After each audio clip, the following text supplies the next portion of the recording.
Provérbios 22:6. Aliás, nós vamos abrir a Bíblia, porque nós fazemos isso, mas todos nós conhecemos esse versículo de cor e salteado, não é? Vamos lá? Provérbios 22:6, nós podemos dizê-lo todos juntos, esse texto da Escritura Sagrada, sobre o qual nós vamos fazer algumas considerações. Provérbios 22:6. Leiamos juntos. Ensina a criança no caminho em que deve andar, e ainda quando for velho, não se desviará dele. Senhor, na exposição do texto, nas considerações que faremos ao teu povo aqui reunido, porque viemos principalmente para ouvir a exposição da tua palavra, a tua voz, que ela seja agradável aos nossos ouvidos, ao nosso coração, mas que ela também nos incomode de tal maneira que o teu Santo Espírito nos leve a mudar de atitude, se é necessário que o façamos. No nome de Jesus nós oramos, amém. Com grande probabilidade, esse é um dos versículos mais conhecidos da Bíblia Sagrada, mas olhando principalmente para os dias odiernos, sem dúvida nenhuma, talvez seja um dos versículos que menos praticamos, principalmente nós, os pais cristãos. Ensina a criança no caminho em que deve andar, e ainda quando for velho, não se desviará dele. Minha tarefa hoje, nesse dia feliz em que batizei minha netinha Maria Isabel, é dividida em duas partes. Na primeira parte, pretendo responder 3 perguntas que farei ao texto. Quando educar os filhos? Quem deve educar os filhos? E como educar os filhos? Pretendo responder essas 3 perguntas olhando para o texto que diz: ensina a criança no caminho que deve andar, e ainda quando for velho não se desviará dele. Essa é a primeira parte dos meus pronunciamentos nessa noite. Na segunda parte eu quero dar alguns conselhos, principalmente aos pais com filhos ainda na infância, na pré-adolescência, mas os pais que não têm mais filhos nessa faixa etária não devem se retirar, devem continuar aqui, até para fazer, quiçá, a minha culpa, ou decidir orar para que Deus faça um milagre, se é necessário. Quando educar os filhos? Sou formado em pedagogia e aprendi muito sobre Montessori, sobre Jean Piaget. Jean Piaget fez uma minuciosa observação nos seus próprios filhos e também outras crianças. Como biólogo e psicólogo e também educador, ele criou aquilo que é chamada teoria cognitiva, onde propõe a existência de 4 estágios de desenvolvimento cognitivo no ser humano. Os estágios sensório-motor, pré-operacional, operatório concreto e operatório formal. Não se preocupe, eu não vou adentrar nesse campo aqui para não cansar você. Só quero dizer para você que Piaget já deu a dica. Quando devemos educar os filhos? Devemos educar na infância. Piaget foi contestado, mas ele tinha boa dose de razão ao propor sua teoria, a teoria cognitiva. É quando ainda não existe cognição total e plena que a educação começa. São muito conhecidas as máximas, né? Eduquem as crianças para não terem que corrigir os adultos. O educador Rubem Alves alcunhou uma frase muito interessante. É de pequenino que se torce o pepino. Portanto, se você é pai ou mãe de criança, saiba que esse é o momento mais propício, o momento mais adequado para ensiná-la, para educá-la.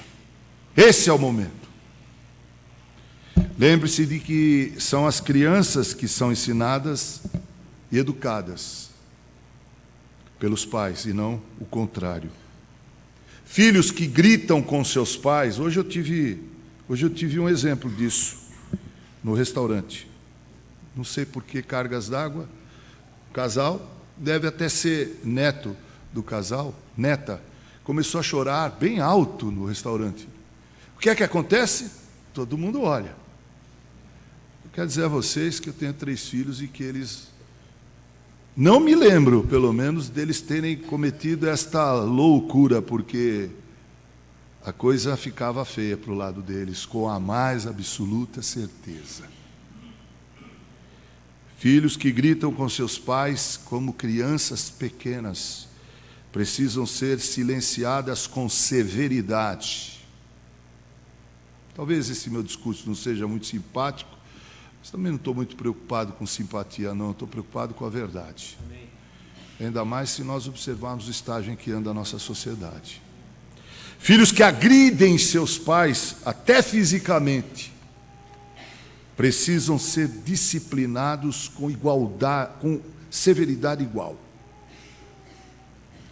Saiba de uma coisa: se você tiver pena de administrar disciplina severa sobre teu filho, ele não terá nenhuma pena em te envergonhar quando chegar à idade cognitiva da razão e pior, quando se tornar um adulto.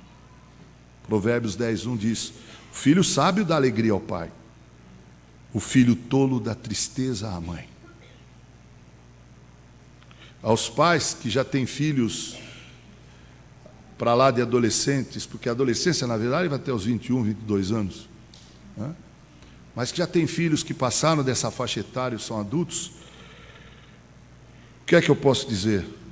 Vou dizer que temos que orar para que aconteça um milagre, porque o tempo de administrar disciplina, educação, o tempo de ensinar, passou.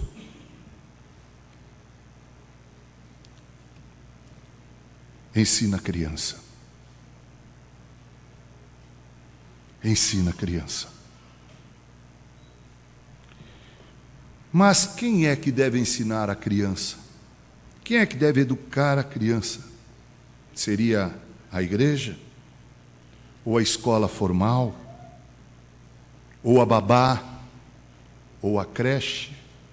Fiquei admirado que nos Estados Unidos não temos creche. Na minha igreja eu tenho uma empresária que tem 2 creches. As crianças são levadas cedinho para lá, são deixadas aos cuidados de excelentes profissionais, cristãos inclusive. Os eventos Dia dos Pais, Dia das Mães, são realizados no salão social da nossa igreja. Às vezes eu falo, eles ministram ensinos bíblicos para essas crianças, mas elas ficam grande parte do dia sob os cuidados destas profissionais nessas 2 creches. Seriam os avós os responsáveis por educar os filhos? Por favor, não nos coloquem nos ombros essa responsabilidade. Nós só estragamos os netos. Os netos são bons porque a gente brinca, bagunça com eles e quem paga a conta são os pais. Quem é que deve educar os filhos?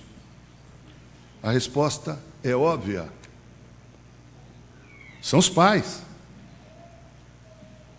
Os pais são os primeiros pedagogos, os primeiros educadores. A casa da gente é a primeira escola. São os pais que educam os filhos quando crianças, e repito, já disse isso, não o contrário. Não está aqui no esboço, mas eu vou contar para vocês. Eu tenho na minha igreja um caso público que me entristece muito. Menino, pré-adolescente, brinca a largos sorvos no salão social da igreja enquanto a mãe ensaia no coral. Às vezes ele chega para o culto, nessa época de calor, pingando a cântaros.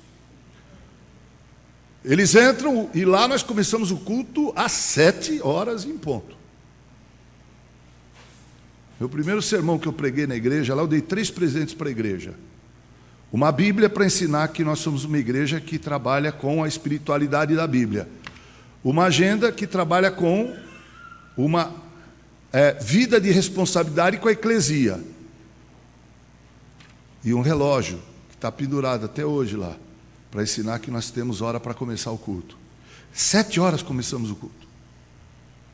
Então eles entram, esse menino entra, se senta no terceiro banco da igreja. Quando eu vou abrir a Bíblia para pregar a palavra de Deus, ele se levanta e leva a mãe para fora, para beber água, para ir para o banheiro. Talvez eu esteja correndo o risco até de estar falando de alguma coisa que aconteça aqui, aleluia, porque se acontece aqui, já fiquem de antenas ligadas, porque isso não deve acontecer. Porque eu me lembro do meu tempo, quando meus filhos eram pequenos, a gente administrava água para eles, a gente dava comida para eles, levava-os ao banheiro, e no templo eles tinham que ficar sentadinhos, quietinhos. Naquele tempo não tinha culto infantil. E eles ficavam, coitada da Ângela, ela tem esses braços fortes que segurava os três lá. Eu ia pregar e cantar, eu tinha até dó de levá-la, porque enquanto eu fazia o que eu mais amo fazer, que é cantar e pregar, ela tinha que ficar olhando os três. A criatura ali, ó.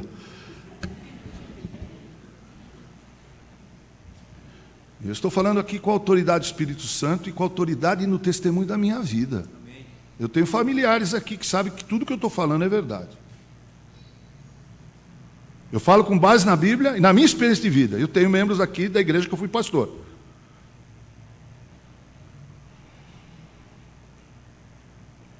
Somos nós que ensinamos os nossos filhos. Está na hora daquela moça dizer para o filho: você senta e morra de sede aí. Que nem vai morrer de sede coisa nenhuma. Começou o culto, é hora de adoração, de respeito e consideração por esse homem que ficou mais de 30 horas lendo para preparar o sermão. Mas me parece que nós temos dó de chamar a atenção das crianças. Sabe? É só criança. Mas vai crescer, você vai ver o que vai acontecer. Jesus disse que nós devíamos nos converter, nos tornarmos como crianças. Ele não admitiria o contrário, que criança se tornasse adulto. Coisa horrível uma criança com mentalidade de adulto. Criança é criança. E é nessa faixa etária e nesse momento cognitivo que a criança tem que ser ensinada. Não é a igreja a principal responsável pela educação da criança, nem a escola, nem o pedagogo, ou a babá, ou o vovô e a vovó. A criança deve ser educada por seus pais, no recesso do lar. E isso começa no berço. Felipe foi o mais chorão dos meus filhos. Eu me lembro que uma vez a Ângela estava desesperada, que ele chorava muito. Já tinha comido, já tinha feito suas necessidades, não estava doente. Eu levei ele para o quarto, eu morava na rua Coronel Juliano Brandão, 256, no bairro da Moca.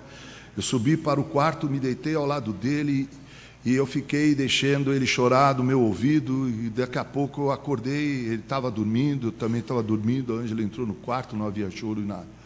Continua chorão até hoje, mas ele não me dobrou. Fiquei admirado nos Estados Unidos, a educação que os pais dão para os filhos lá. Tem coisa boa e coisa ruim.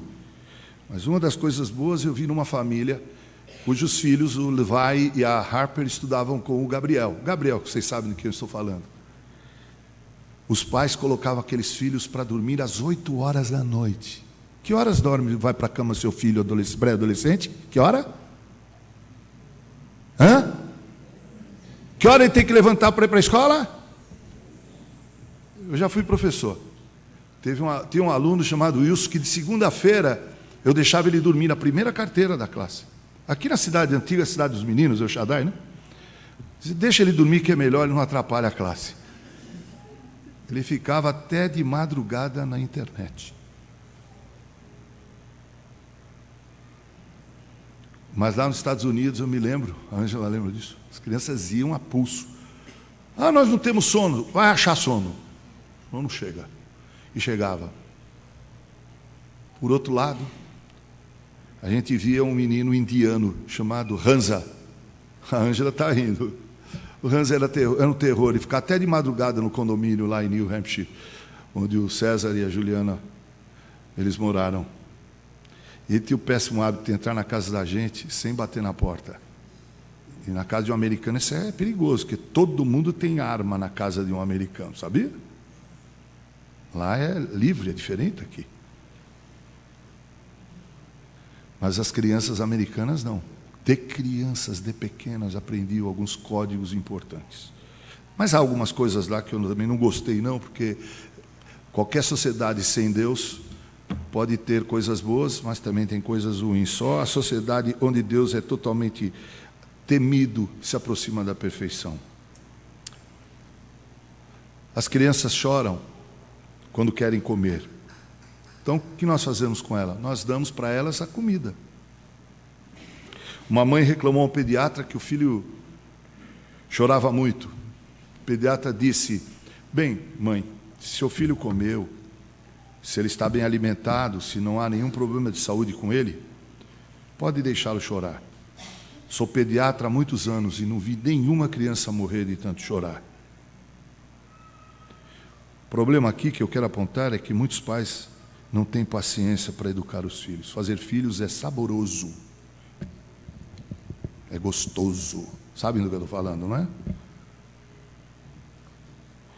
Educar filhos. E se Deus permitiu que eles viessem ao mundo, é uma enorme, intransferível tarefa nossa, os pais. Uma vez eu perguntei a um casal da minha igreja que tem uma filha linda: nossa, a forma é boa, façam mais filhos. E a mulher que trabalha com educação disse: não tenho paciência, então não tenha mais filhos. Por favor, não faça, pare nessa. É preciso ter paciência para educar. Não faça de seu filho uma arma. A vítima pode ser você lá na frente. Agora está tudo bonitinho, uma maravilha. Mas você vai ver a hora que eles puderem se manifestar com uma cognição melhor, com entendimento melhor. E as crianças não têm culpas de terem pais que não sabem educar. São os pais que educam os filhos. Mas como educar os filhos? Quando? Quando são crianças. Como? Quem os pais educam? E como? Aí é interessante e tem tudo a ver com nós, os cristãos. Uma das tarefas mais difíceis é mesmo educar os filhos. Mas sabe por que é difícil? Porque a gente hoje tenta educar os filhos com aquilo que os pedagogos seculares dizem, com aquilo que os escritores dessa área dizem, com os psicólogos, os sociólogos. Mas eu quero dizer para você, pai cristão, que nós devemos educar os nossos filhos com a Bíblia numa das mãos. Vou repetir e fazer o gesto, quem sabe você vai se lembrar disso. Nós educamos nossos filhos com uma Bíblia numa das mãos. E com exemplo de vida na outra. Com a Bíblia nas mãos. Aqui. O primeiro texto da Bíblia que meus filhos decoraram foi Salmo 1. E um que eles jamais vão esquecer foi numa época que eles brigavam muito. Minha esposa colocou em várias partes do apartamento onde a gente morava aquele texto: tudo quanto quereis que os outros os façam, fazei vós também a eles. Nós educamos os filhos nesses tempos em que a Bíblia é contestada, em que o ateísmo cresce, em que as universidades roubam os nossos filhos, porque a estatística é lamentável. A maioria dos adolescentes cristãos que entram para as universidades largam a fé cristã, se tornam desigrejados, vão para as raves, se entregam às drogas, à prostituição, se tornam vergonha para os seus pais e para a igreja. Isso são números estatísticos, isso não é só um discurso de um pastor meio calabrês, nervosinho no púlpito da igreja.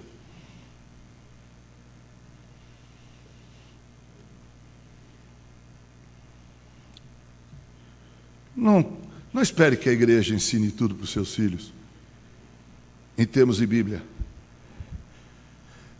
Compre o Diário de Richard Baxter, o livro famoso de Richard Baxter, que está um pouco desfocado, porque ele escreveu num tempo em que, na Inglaterra, ele vivia na zona rural, mas muitos dos princípios de Richard Baxter podem ser aplicados hoje.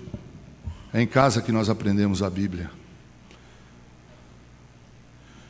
Eu não me lembro, em 37 anos de casado, dos meus filhos chegarem em casa, irem para o fogão, colocarem a comida no prato e se sentar na frente da televisão. Não eram nem loucos de fazer uma coisa dessa. Um dos momentos mais felizes da nossa família era se assentar à mesa para comer, porque era um tempo de conversa, às vezes de discussão, mas era um tempo em que a gente conversava e tinha comunhão, e a gente falava sobre Deus, sobre o nosso compromisso com Deus, e a Bíblia era lida. Lembro quando o Felipe comprou uma mesa nova para o apartamento dele, ele pediu para eu e a Ângela irmos lá para receber a mesa e o sofá. E quando nós saímos de lá à noite, eu disse para o Felipe e para a Letícia: nessa mesa se come o pão que alimenta o corpo, mas nunca se esqueçam de que nessa mesa se come também o pão espiritual. E espero que eles estejam cumprindo isso, porque as crianças são pequenas, está na hora, não deixem para depois, porque depois pode ser muito tarde. As lágrimas que os filhos derramam hoje e nos levam para o campo de uma pseudo-piedade vão se tornar em nossas lágrimas e decepção no futuro.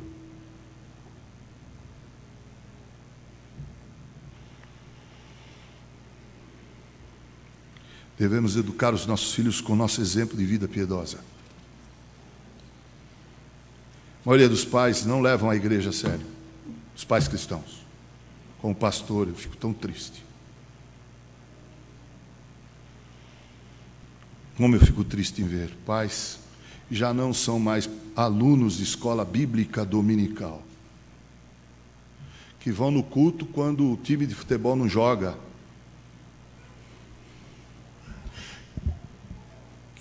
que não vão no culto porque tem uma outra programação.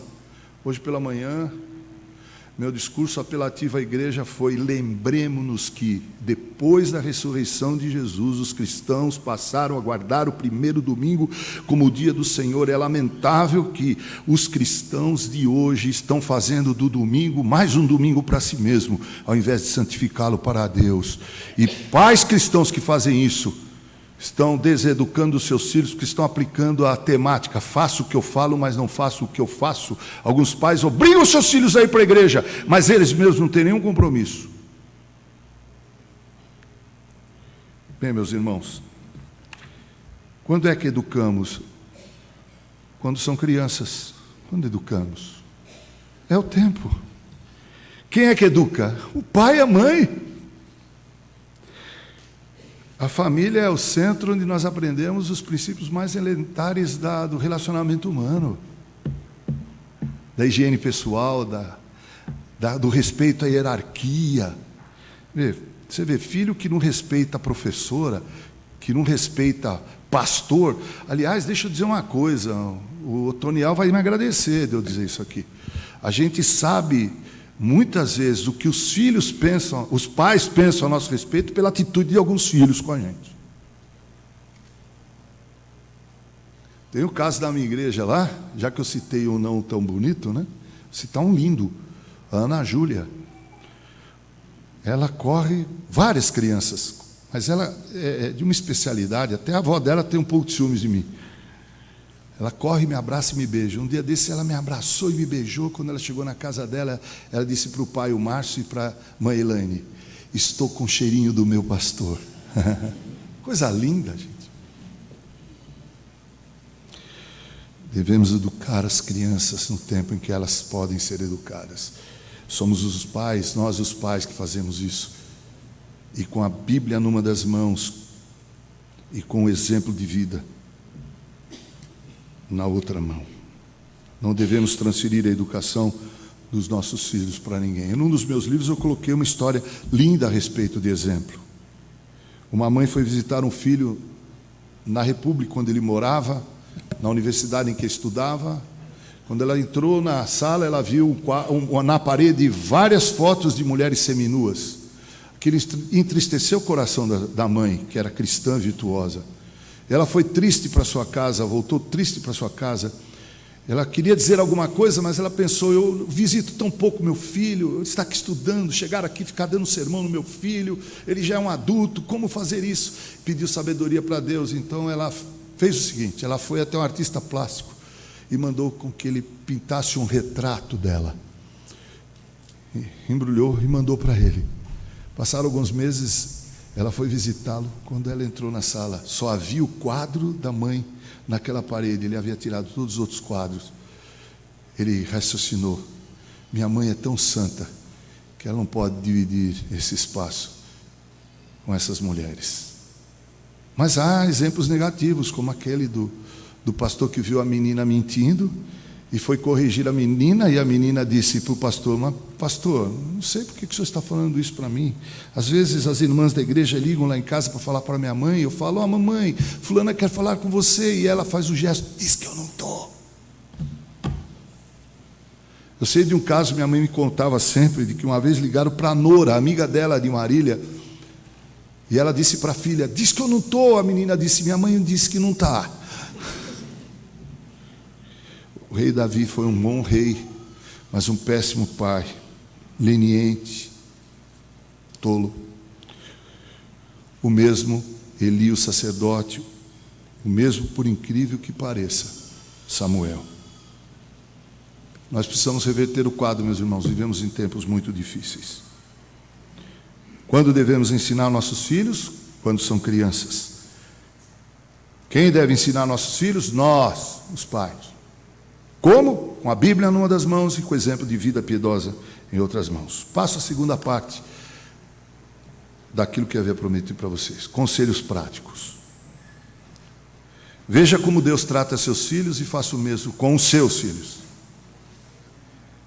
É para a disciplina que perseverais, diz o escritor aos Hebreus. Deus os trata como filhos. Pois que filho há que o pai não corrige, mas se estáis sem correção de que todos se têm tornado participantes, logo sois bastardos e não filhos. A vara da disciplina e as palavras da repreensão dão sabedoria, mas o jovem abandonado à sua própria sorte envergonhará a sua mãe. Corrige o teu filho e ele te dará descanso, trará delícias para ti. Veja como Deus nos trata. Ele nos ama e disciplina faz parte do amor, com certeza. Segundo conselho, os pais precisam ensinar seus filhos a arte da conquista. Os pais precisam ensinar seus filhos a pescar. Tive poucas incursões nessa arte, ir pescar. Tem um pastor amigo meu que ele vai toda semana pescar. E quando eu fico nervoso no presbitério, ele diz: você tem que pescar comigo. Sabe aquela pesca com vara? Aquela. Pescar exige preparo, um certo conhecimento. Mas não há coisa melhor do que comer um peixe, eu creio assim, que você pescou. É muito melhor do que você ir numa peixaria e comprar o peixe. Faça isso com seus filhos. Ensine seus filhos a pescarem. Dar a ele o peixe vai fazer deles pessoas moles e muito dependentes, sem atitudes e sem iniciativa. Eles crescerão, mas continuarão como bebês, como que esperando o leitinho quentinho, enquanto deitados choram e esperneiam. Pais, lembrem que seus filhos crescem e que eles precisam aprender a esquentar o próprio leite. Lembrem-se disso. Terceiro conselho: muitas vezes, no afã de tentar ajudar nossos filhos, nós acabamos os prejudicando. Nem sempre fazer tudo para os filhos é a melhor atitude que podemos tomar. Uma pessoa precisa aprender, ainda de pequenino, a resolver os seus problemas. Eu me lembro uma vez que na igreja, o Felipe caiu, era pastor em Itaquera, e o pessoal correu para levantá-lo. Como eu estava próximo, vi que não tinha acontecido nada de grave, disse: não, deixa, ele vai se levantar. Ele se levantou, olhou para trás e continuou correndo. Às vezes, no afã de nós tentarmos ajudar os nossos filhos, nós impedimos que eles cresçam e se tornem adultos com livre iniciativa. Não imagine você nessa mente que você vai estar aí sempre para socorrer o teu filho. Ninguém fica para a semente. Nós criamos os filhos para a vida. Se há algo maravilhoso é ver os filhos na fase adulta se virando, arrumando seus empregos, conquistando. Nesses dias, enquanto eu me preparava para falar isso aqui para vocês, eu li no Facebook esse depoimento. Quando eu era mais novo e discordava dos conselhos do meu pai, ele sempre dizia que quando ele não estivesse mais por aqui, eu iria passar por situações e veria que os seus conselhos eram certos. Na época eu simplesmente ignorava, mas hoje, como ele ainda bem vivo e ainda bem presente na minha vida, eu percebo que grande parte dos conselhos que ele me dava não só estavam corretos, como também eram evidência não de que ele queria me controlar, como eu tolamente pensava, mas de que ele se importava comigo e queria me impedir de cometer erros que são tão comuns àqueles que, como eu, são impulsivos e por vezes inconsequentes. Ele termina o depoimento no Facebook: se Deus me conceder ser para os meus filhos metade do que o meu pai foi e é para mim, eles terão muita sorte e eu terei sorte maior ainda.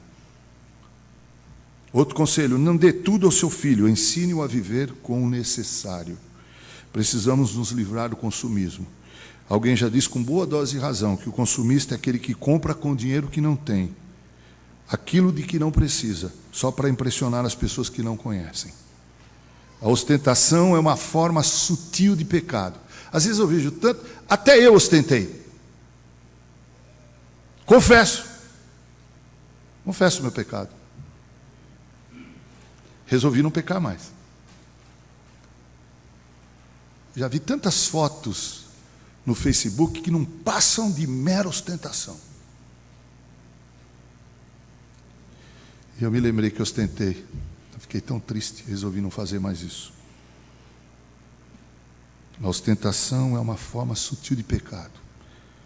Precisamos aprender aquilo que Paulo disse: de fato, grande fonte de lucro é a piedade com contentamento, porque nada temos trazido para o mundo, nem coisa alguma podemos levar dele.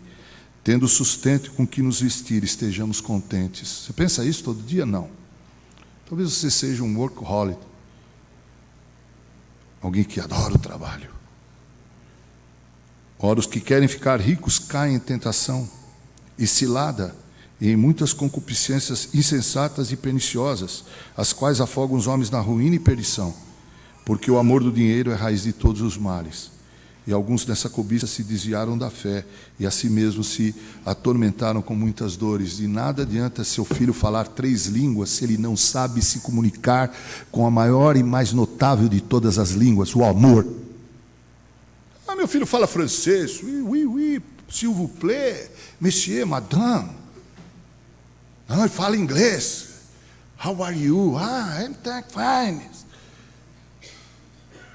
Se ele não souber se comunicar com a fraseologia do amor no cotidiano, estas não são apenas palavras soltas ao vento. Não passa de ostentação. Talvez fosse melhor comprar um dicionário e deixar eles se virarem. Talvez fosse mais econômico. Talvez fizéssemos deles homens e mulheres melhores. Os pais precisam dar de si mesmos aos filhos. Não adianta dar todos os presentes aos filhos. O que os filhos querem são pais presentes. Todos os dias. Meus pais não puderam me dar tanto quanto eu pude dar aos meus filhos. É sempre assim. Mas eu não sinto falta do que os meus pais não me deram. Eu sinto falta dos meus pais. Eu sinto falta dos olhos azuis do Vincenzo. E de quando ele, com a sua perfeita embocadura, empunhava o trombone de vara e começava a tocar, principalmente os hinos. Eu sinto falta de ouvir a sabedoria de minha mãe. Eu sinto falta de vê-la atrás da porta, orando, em voz alta. Que Deus nos abençoe, meus irmãos. Que nós sejamos pais bíblicos, não presbiterianos, mas bíblicos e cristãos de verdade. Que nós possamos criar filhos para o mundo, mas principalmente filhos que levem ao mundo a pessoa maravilhosa de Cristo Jesus morando em seus corações.